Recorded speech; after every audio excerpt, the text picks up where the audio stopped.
But yeah, so what I'm really excited about to see about this game is what we're going to see from the Katsu player, because Katsu obviously can be played more as a control deck or an aggro deck. The other thing I'm curious to see here is whether the Katsu player plays null rune or not, because sometimes historically Katsu players kind of went one of two ways. Either they went triple null rune and something like Snapdragon Scalers or Mask of Momentum as their fourth equipment, or they just say, you know what, we'll race all day long, I'm just going to play 0 null rune and hope I kill you before you kill me, because Katsu can absolutely pump out the damage from nowhere. So we'll see how it goes. Now, in Classic Constructed, I'm more used to seeing Kano in Blitz. And, you know, obviously the 20 life in Blitz makes it a lot easier. The sound's only on one side. Okay, we'll be back very quickly. We're just going to try sort out this audio issue. So don't go anywhere. We'll be right back.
We'll just unmute. Okay. All right, guys, we are back. It sounds like some of you might have a broken headphone somewhere out there.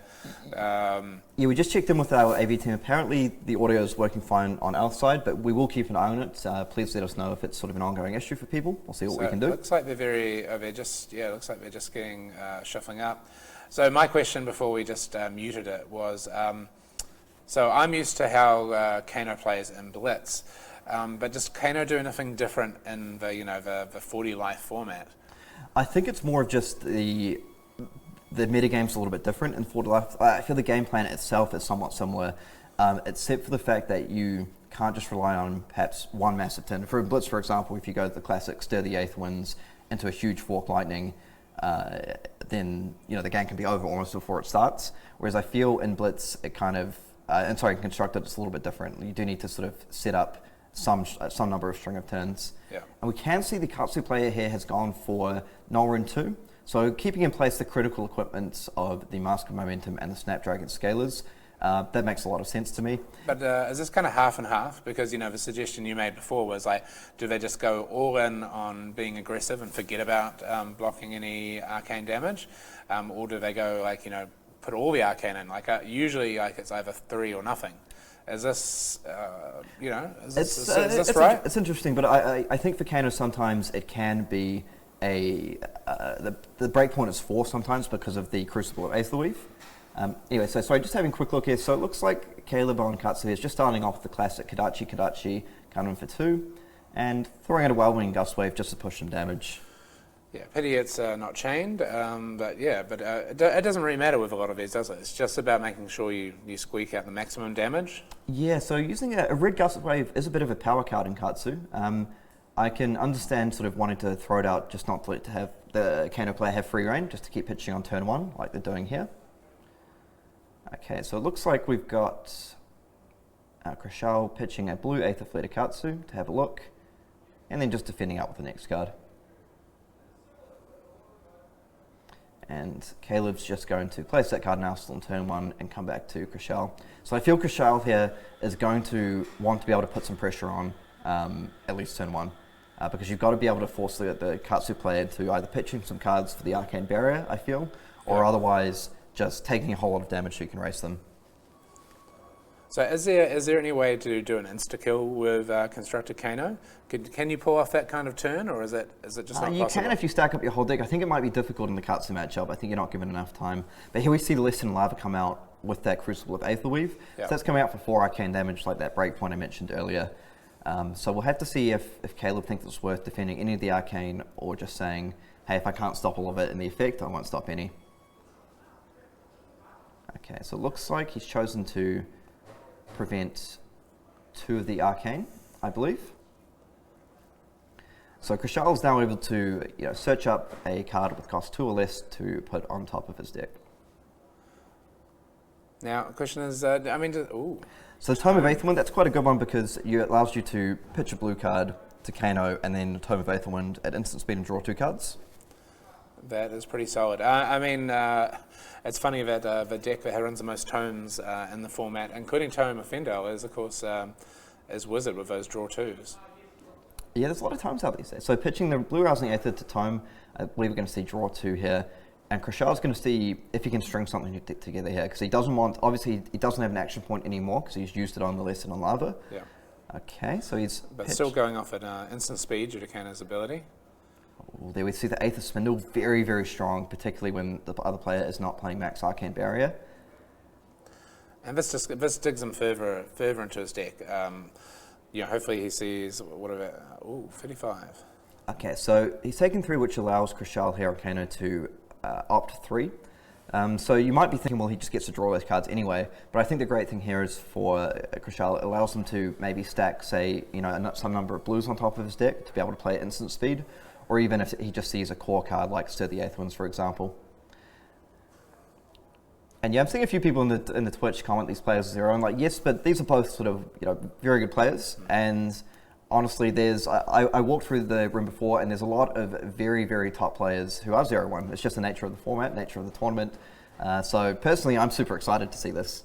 See a bit of Katsu. I'm actually very excited now because I see a surging strike. So I'm hoping this can be followed up with a Whelming Gust Wave. Hopefully. Because, I love Whelming Gust Wave,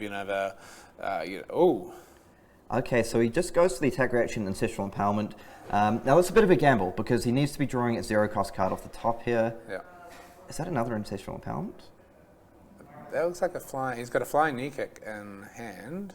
Okay, so we'll have a look if he decides to use the Katsu ability here to get the Whelming Gust Wave.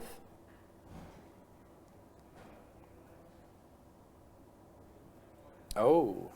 Okay, so choosing to go for the Command and Conquer. Now that's an interesting play because the Kano player does not have an Arsenal card here. So one thing is, it is just raw damage. It is coming in for 6 damage, so it is something that's difficult for Kano to just ignore, on 23 life already. Oh, it depends what defense, because if he's got... is it definitely just best to throw out the command here? I mean... I don't really like to second guess the players too much because honestly they've probably tested a lot more than me at this stage, so I imagine Caleb probably has a game plan in mind. I did wonder if there might be a thought towards searching up a Whelming Gust Wave in order to try force, say, a 2-card block. But Caleb sort of looks like he's got something in mind here. See, the one downside of this play is it does allow Krishaal, like we've seen here, to just defend with 1 card, not worry about the hit trigger because he's got no arsenal, and still have 3 cards in hand. So this will allow him to, say, pitch a blue, play 1 sort of power spell, and then potentially arsenal a card if need be. So, I mean, in fairness, does he get away pretty lightly in this turn? I think so. I think he got away. I think he probably dodged. He probably felt he dodged a bullet there. So we see a Sonic Boom coming for 4. So now we're going to see if he's managed to hit something on top of his deck here.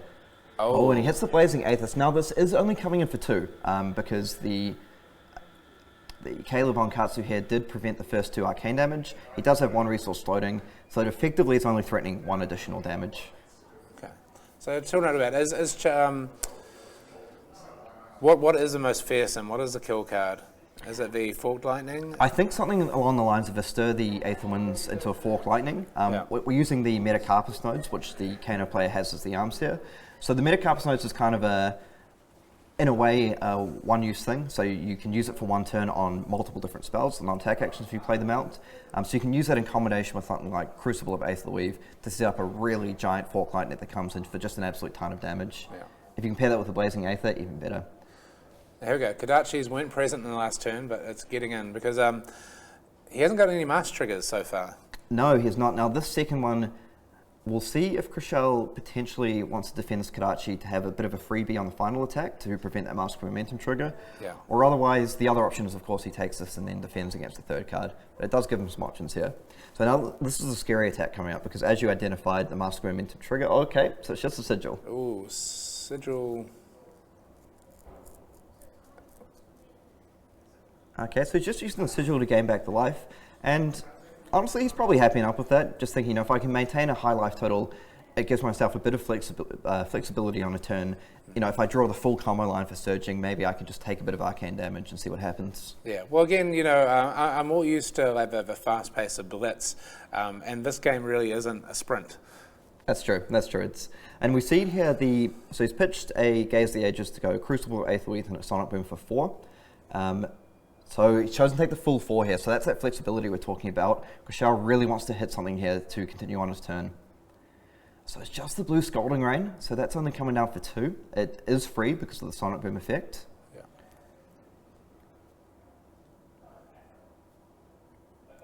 Okay, and now we might be seeing a pitch to Kano potentially. We'll have to see. Oh no, the Snapback. So Snapback allows you to play that at instant speed if you've already played a Mage's non-attack action this turn. And so he managed to get through some damage, but I feel Caleb is probably okay with this at the moment because he prevented damage previous turns, gained a bit of life with Sigil of Solace, but now he's got that 5-card hand. If that's something like a Plunder Run, a Leg Tap, or a Surging Strike in Arsenal, then I think we're off to the races here with Katsu. The thing I'd love to see, and unfortunately you don't see it enough, is I want to see the Lord of Wind chain. I want to see some real long chains like. I don't think I've seen it on coverage before, but I've certainly played against somebody who pulled off a Lord of Wind against me. Okay, so that's a Plunder Run from hand into the Leg Tap. So this Leg Tap is not getting the additional power from that, but it is still threatening that on-hit effect. And this breakpoint at 4 can be very, very strong against Wizard because your only armor that you have really is the Findale Spring Tunic, which is pretty critical in a resource-heavy hero like Kano. Now, just remember, guys, there is actually, we're going to be here for 9 rounds today. So there is, after this round, there's one more round of Constructed, and then we're into Draft. Then we're into 3 rounds of Draft, and then 3 more. Okay, so we see, sorry, just to interrupt here, but the Razor Reflex has come down, so that's coming for 1, and it will get the card draw off Plunder Run. Now, Krishaal's already defended with 2 cards here, so he's going to be really crossing his fingers that Caleb doesn't have a big follow-up attack here. Okay, so now we see a Kadachi for 1.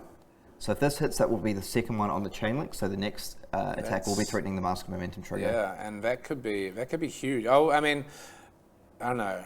Oh, he's taking it. So he has to block here. In theory. Not the Kadachi because so the Kadachi doesn't trigger the mask. So I feel Krishaal's probably feeling he got off a little bit easy there because that could have been threatening quite a lot, but it ended up just being a couple of Kadachis. And also, there's now that Arsenal card's been there now for over a turn. Didn't get used then. Yeah, I am curious as to what that might be. I thought it could be something like a Surging Strike or something like a Whelming Gust Wave, like a second stage in the combo chain. Yeah. Okay, so the Tome of Aetherwind here has been used to draw 2 cards, and then we're coming in with a Snapback for 4. So that's coming in at instant speed. Leaves Krishaal with 1 resource open, so we can either decide to pitch that last card or put it down in Arsenal. And it's funny, the life totals, despite being 10 points apart, are now they're narrowing quite rapidly. And I feel it's starting to get into the danger zone here because from Krishaal's perspective, he may be able to sort of pick his spot here where he can take 1 more big turn, and then what he might be wanting to start setting up is having 1 big turn on his turn by punching through a lot of arcane damage, forcing some pitching to prevent the arcane, and then having that follow-up instant speed turn on his turn with things like the Storm Striders, which allows him to play a wizard card at instant speed, and the Talismanic Lens, which allows him to opt to really set up his turn. Yeah, you've got to be afraid when the Kano player actually gets around to using that lens. It's always bad news, unless they're really desperate to get it. What was I saying? Okay, so we'll see. It looks like the players are just... I'm not sure if there may have been a brief judge call while they're just figuring something out. Not sure what's going on. We'll find out.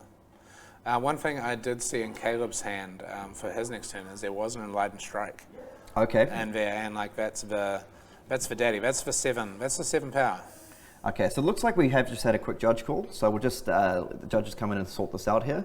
Not 100% sure what's happening, but the Enlightened Strike as well can be very powerful, and particularly in combination with that Snapdragon Scalers, because it allows you either to say come in for 7 and then use it for go again, or what can sometimes even be more powerful is coming in for 5 with draw a card, since Katsu is very reliant on setting up these big 4 or 5 card hands, and then using the Snapdragon Scalers for go again. Snapdragon Scalers has been a consistently strong card for the whole history. So versatile. Snapdragons was there in the beginning, and it's still around, still an optimal choice. It's a great one. So we see one of our viewers asking, what's the language on the playmat? So that's Te Reo Māori, which is the New Zealand native language, if we put it that way.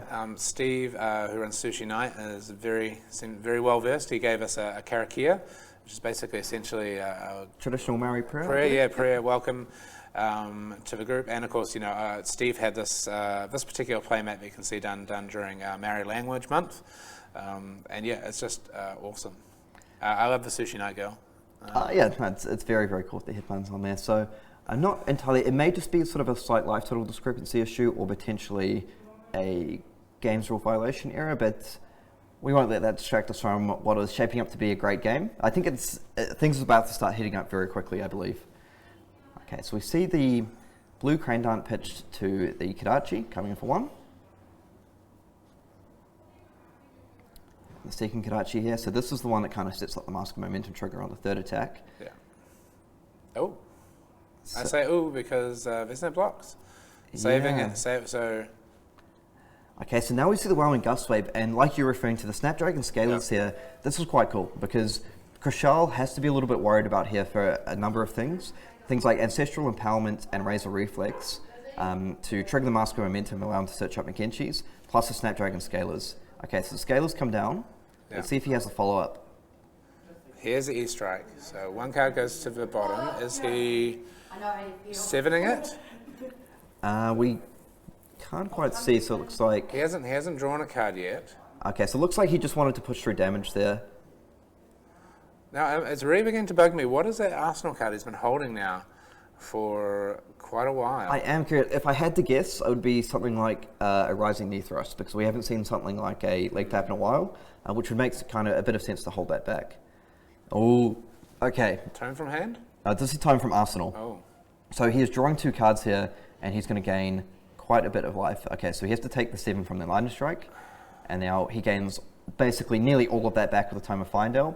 So obviously that does use up his action point, but you can play as instant speed. So if I got 5 cards in hand, I'm pretty happy. There's the Fork Lightning. Oh. Here we go. The fireworks might be coming out this turn now. So all right, is he going to pop the lens? I'm just wondering, is the lens being popped? Oh, yep. Oh, be worried. Yep. Be worried. Here, the lens is popped. I mean, let's see, 1... I think he might be digging for something like a Stir the Eighth Winds here potentially, or just seeing how much damage he can throw out. One bottom, one top. One bottom, one top. I mean, you're always worried when you see them top. Yeah, like when you see them leave both on top, you're kind of thinking, oh no. Another pitchery. Oh, okay. And of course this is the classic Sonic Boom, beloved by James because of its Street Fighter history. And we do have a Street Fighter game here. Oh, we do? There's a Street Fighter game that's Sushi Night brought in, but let's get back to this game. Okay, so we see the Sonic Boom coming for 3. I like this here, not using the Crucible of Aether Weave because it's quite critical for the Fork Lightning. Because the way it works with Fork Lightning is basically it's +2 damage per +1 arcane you give it because of the split nature of it. And he's still going to get the effect. So he's probably hoping for something cost 1 or less to play for free, like an Aether Flare. Wow. Wow, was that a red Aether Flare? So that was straight off the top, wasn't it? So this is coming in for 4. So Aether Flare reads whatever arcane damage it does is basically added on to the next one. So this is coming for 2 arcane, which means that this Fork Lightning here is +2. So this one's coming in for 8 damage here. Insane. So the one thing to note here, he's forced 1 card out of Caleb's hand already, pitched to the Arcane Barrier. Guess what? I just did see that card, the card in Arsenal that flicked up, was a Sigil. A Sigil, okay. I'm sure I just saw that, unless I'm imagining things. The Sigil's quite a good one because you can trick the Kano player into going for lethal, and then particularly if they're defending. Okay, so it looks like Caleb, the Katsu player here, has pitched a Whelming Gust Wave to prevent the arcane damage, a little bit at least.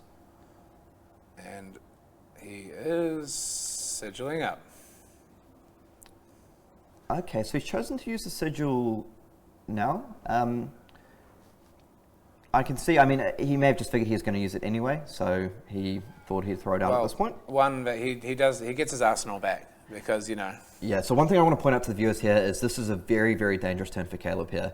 So if he goes, I saw it in Enlightened Strike, if he goes Enlightened Strike at the moment, that's going to leave him with 0 cards in hand on 13 life, and Krishaal has a full 4 cards in hand arsenal plus the Storm Striders. And Storm Striders is critical here because it allows you to sort of play something at instant speed. So we'll see what happens here. Well, he's gone for it. I think we might be off to the races here with Krishaal. And there's no Kodachi attacks coming in. This is it. I can't see. Can we see what's Krishaal's hand? So he's got a Chain Lightning in there, which may come in handy if he needs it. Okay, so we can't quite see exactly what's in there. Now, one thing for Krishaal here is if he has something like 2 or 3 reds, it might really restrict what he's able to do because you do need a whole lot of resources. But yeah, basically, if he's got something like 3 blues in hand, it's going to be very, very difficult for Caleb to get out of this turn alive. Can Krishaal take 7 here? Absolutely, Krishaal, because it's not lethal damage, so Krishaal could take 7, but I think the important thing is depending on his hand, he might want to try go off now if he's confident he can get lethal, because Caleb has no cards in hand to defend with Arcane Barrier effectively. So I think this is kind of the spot when you're playing against Kano where you think, oh no, like because they're doing the math in their head, right? They're thinking, how much damage can I put out this turn? Is it going to be enough? They've got nothing to stop me. This is the moment all the numbers are swirling around Krishaal's head, and hopefully all these numbers are swirling around Caleb's head as well. Okay, so I think, like you said, he's chosen to take the 7. I think he may have assessed his hand and just thought, you know what, I can just push through a little bit more damage on my turn, maybe force a few cards out, and I can still go for the win next turn. So I don't mind that, because the worst thing you can do is go off with Storm Striders too early, not kill your opponent, and then kind of be stuck in this like playing off the top of your tech zone with no Talismanic Lens. Well, he's going to hopefully empty. He's got to empty Caleb. If he's got a good enough run here, he can just empty Caleb's hand, and then there's no huge threat for him. Absolutely, and one thing to note here is he's got that Lesson of Lava, so he is able to play Lesson of Lava at instant speed. Will not use his action point. He can follow that up with a Chain Lightning from his hand, which will do damage and allow him to play another non-attack action at instant speed. So I think this is shaping up to be a very, very dangerous turn here. And of course, I mean, the other thing is just like if Caleb is just stuck with all red in hand, I mean, that's the other thing is there's going to be turns where Krishaal can just go off, whether he knows it or not. And, if you've got only 4 resources available in your hand, what can you do against that? Absolutely. Okay, so he's decided to... Okay, so we see the red Aether Flare come down, like we mentioned earlier. This is coming in for 4, so that's going to be coming in for 5. So the Metacarpus nodes, I think this is the spot where Krishaal thinks I can sort of go for the throat here. So this is coming for 5. Caleb can prevent 2 at most, which means his next non-attack action with the spell is going to get +3 arcane damage. So here we see this Lesson Lava is coming in for 6. Now, I believe this is going to come in for at least 4. So he's dealt 3 so far. This will be +4. That will be 7. If this itches up a Blazing Aether, and he's got a blue pitch card, this looks like it may be lethal. Oh, I saw a Lord of Wind in hand, so we know he's got 1 blue pitch card. I don't know what the card he's currently holding. All right, he's got 3 cards left. One blue pitch. He's got 1 little 5. So I feel if he fetches up the Blazing Aether here, that might just be all she wrote, because that's going to be coming in for 8 arcane damage. So the only thing that would save Caleb here is a Sigil of Solace if he has the 3rd one. But I think this is going to be very, very difficult for Caleb to get out of this one.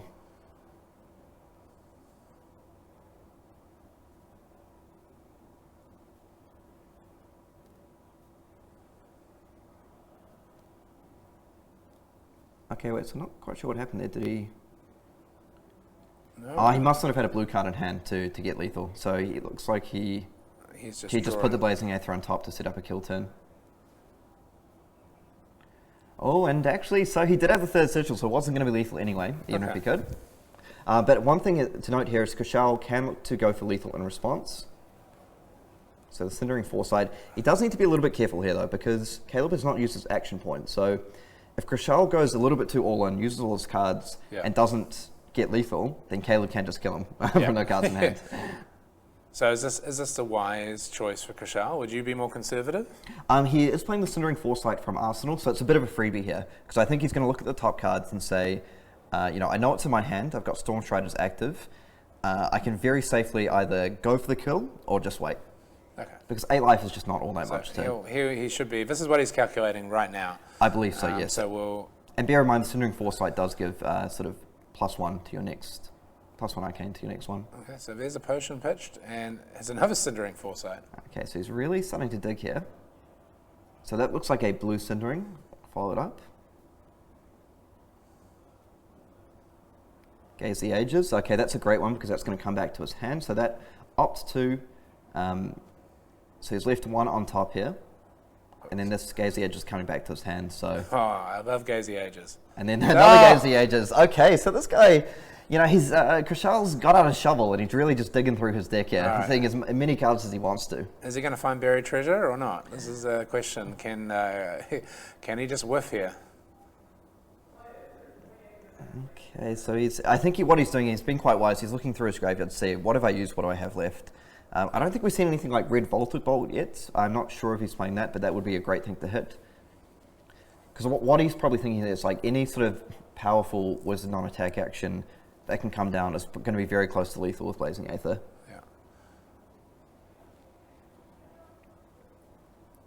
Okay. Must be a little bit. Caleb must be just waiting here. He's got the sigil on the stack. He's like, can I get to my action point? Yeah, he's like, absolutely. I'm holding an action point in my hand. Why can I not use it? Come on, wizard player. I remember back in the days of when Only Welcome to Wraith was out, and people were like, can't wait to play the game once you get wizards. Please bring wizards. I wonder if all those players now are happy. And of course, second wizard coming up. Everfix, of course. Icelander. That's really cool. Although for the longest time I was calling her Lysander. I didn't realize it was an I. Like the famous Spartan general. So that's, I believe, a blue Aether Spindle. So that is actually coming in for 4 at the moment because of the Cindering Foresight. So while you think, the blue non-attacks aren't that scary, this is actually, this is actually very scary at the moment. But the one issue here for Krishaal is, I believe at this stage he just has that Blazing Aether in hand. So he kind of has to be hoping that Caleb doesn't just think maybe I'll go down to 1 and then deal 5 damage and win the game on the spot. So this is a really interesting point here. So he needs to deal at least, he'd need to be able to deal at least 9 damage to win. Okay, so he's going down to 1. Oh. Then Sigil puts him up. Oh, right, okay, so the sigil has been allowed to resolve. Okay. Okay, so we'll see what Caleb follows up with here. Because, like I say, Krishaal does have the option of defending the second Yukidachi with Tunic to turn off Mask.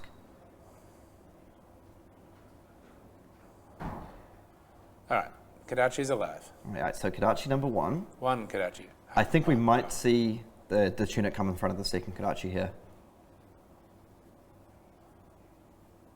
We'll see, I feel this game's going down to the wire, it's exciting. Okay, the Surging Strike. So that is threatening lethal, and it's going to get that Blazing Aether out of his hand, and he's still going to take 2. So Krishaal might actually start to be feeling a little bit nervous here. He might be feeling a little bit hard done by. Didn't feel anything on that on that digging turn. He's dug so far that gold is. It must be close. nearby. Yeah. So of course he can again attempt to go off in Caleb's turn, but this is very close. I mean, there should be options, but he has run through like the Lessons in Lava, the Sonic Booms. We've seen both the Blazing Ethers now, so certainly some of like the big name cards. Yeah. So, I mean, not saying that there's not plenty of kill cards there, but certainly some of the big cards are gone now. Yeah, so I think what he's wanting to see here is how he's gonna approach this turn. So I feel you're probably almost always gonna take that first Kodachi. Obviously, at this point, it's very hard to play around Razor Reflex because it can just you can't really do it at this stage. I suspect he may consider taking 1 here and defending the second one with the Tunic if it comes out, but we'll see what happens. Pokemon Trainer Ben, Was it Aussie Nats? Nah. Australian Nationals is also on this weekend, which will be pretty exciting. Actually, shout out to all our Australian players that, of course, have waited as long as we have to get their nationals, and also shout out to RC Crew, who are the team that are running Australian Nationals. Love RC Crew; they've been with us for so long time. Very glad to see them be able to run that event. And here we see that the tunic come down. I really like this play because now this forces Caleb to play another card to actually represent lethal. And one of those is an Lightning Strike. So, and Lightning Strike, you're kind of always been an Lightning Strike in Caleb's hand all this game. It seems like. I'm always sad when tunic goes, just because But like, if you have to throw away a tunic, now's the time to do it. Okay, so the Lightning Strike comes down, and so now Caleb has one resource floating and one card in hand. So it can potentially prevent up to 4 arcane damage. So I think the magic number here for Krishaal is 8. So it's probably looking at saying, can I do 8 arcane damage this turn? And I think his answer is, I hope so. So he's having a look for what's on top of the deck. So he's pitching a blue Scalding Rain. So he does have one freebie, so he can pitch one card to check, and if there's nothing, he can defend with all 3. But it starts to become a lot harder from next turn, because from next turn you have to commit one card to the Kodachi every time. That slow diff would, Kodachi Death Spiral. Yes, so red Voltic Bolt is lethal here, because it would come through for 6 if he finds it. All 3 sigils are gone from Caleb's deck, so I think Krishaal is probably pretty confident that if he can deal 8, then it's over. See, and someone's asking about the Lightning Strike, potentially why didn't he draw a card? Even if he did choose to draw a card here, the Kano player could sort of go off in response. So drawing the card, not drawing the card, it doesn't really save you. Okay, so this is one of those moments where when you're on the opposite side of this, playing against a Wizard player, you just kind of sit here and be like, come on, please don't have it, please don't have it. Now here's a question for you. Somebody said all 3 on the chat, all 3 red sigils are gone. Is there any chance that these decks could be running yellow sigil? I mean, it's unlikely, but you never know. It is Nationals, people do like to run some tech, and yeah, so I think unfortunately for Krishaal here, he just wasn't able to get there. So now it becomes a lot harder, because now you have to deal a lot of arcane damage on your turn to get through. Because but the thing is, when I say that, it either has to be a lot in small chips, or it can just be 1 or 2 big spells to close out the game. Oh, no, that's interesting. That looks like a Lord of Wind in the arsenal I just saw flipped up, and I feel like if it's time of the game, the Lord of Winds are better as pitch. Potentially, I do understand putting an arsenal there just to draw 4 sort of fresh cards, and also if you have some number of go again attacks, it is just another attack that needs to be blocked, because 2 is lethal at this point. Okay, so here's the lethal attack. So it's all on Krishaal to decide what he's going to do here. Yeah. So red Aether Spindle. Oh wait, he does have a Voltic Bolt. I can't see what color. It looks like 2 Voltic Bolts in hand, in fact. So one blue is pitched. Cindering Force. So blue Cindering to give him another chance to see what's on. Okay, now this opens up, if that's a red Aether Spindle, this could be lethal here, because it allows him to use the Crucible of Aether Weave plus the Foresight to go for, okay, so it probably wasn't, but he gets to draw 2 fresh cards here. Probably thinking, please just give me something. I think I saw a Scalding Rain, but I'm not sure what color again it is, because a red is 4. Is a red Scalding Rain enough? Red Scalding Rain is enough for lethal here, because of the Cindering Foresight that would come in. So Gaze the Ages. So he really just needs 1 big red attack here. So he's got +1 from the Cindering Foresight. He can have +1 from the Crucible of Aether Weave. So he needs something that comes in for 4.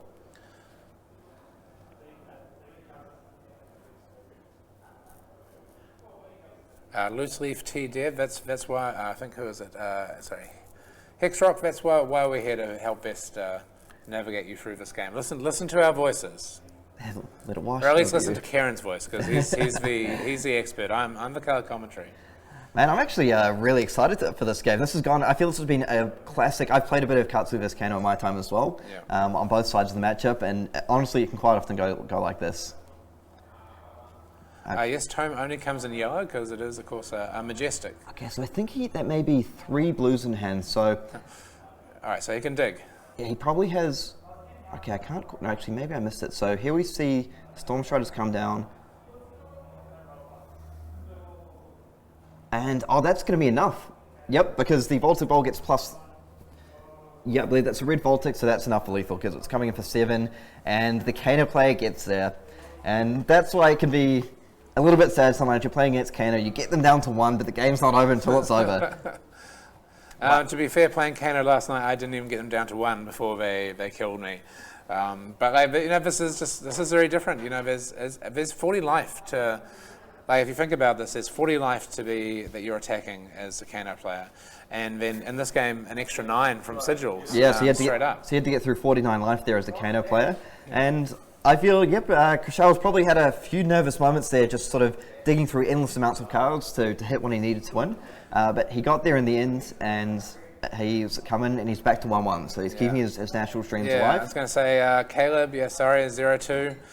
It's not a good way to start out the day, but Krishaal, and it'd be cool to see some Wizard action at the top table. So Krishaal will be just looking to keep on going. Yeah, so I think as some of the people on the chat are saying, I think